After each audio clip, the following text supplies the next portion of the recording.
Hi, this is my first voice over video. So ఈరోజైతే అల్లం చట్నీ పెసరట్టు చేస్తున్న మా ఇంట్లో.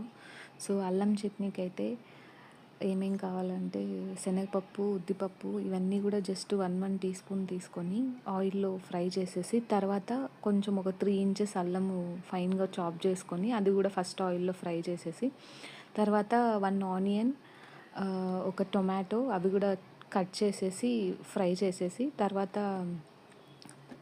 గార్లిక్ ఉంటుంది కదా, జస్ట్ 2 మాత్రమే, 2 క్లోవ్స్ ఆఫ్ గార్లిక్ అది కూడా వేసేసి అది కూడా ఫ్రై చేసేసి, కొంచెం చింతపండు వేసి అదంతా కూల్ అయిన తర్వాత కావాలంటే మీరు కొంచెం జాగరి యాడ్ చేసుకోవచ్చు, లేదంటే స్కిప్ చేయొచ్చు. తర్వాత కొన్ని వాటర్ వేసేసి కంప్లీట్ గ్రైండ్ చేసేస్తే అల్లం చట్నీ రెడీ.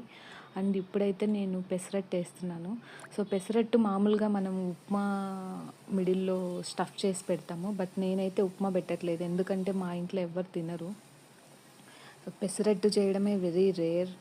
సో ఈరోజైతే నేను ఏం చేస్తున్నానంటే డిఫరెంట్గా, సో మిక్స్డ్ వెజిటేబుల్స్ ఉంటాయి కదా, అవి ఫైన్గా చాప్ చేసేసి దోశ మిడిల్లో అవి కొంచెం సాట్ చేసేసి చేస్తున్నాను. So it's kind of healthy pesarattu. So ఇదేం కంప్లీట్ వెయిట్ లాస్ రెసిపీ కాదు, but definitely it will help in weight management. So మనకు ఫైబర్ బ్రేక్ఫాస్ట్ నుంచి కూడా we need to take, morning, afternoon, డిన్నర్కి.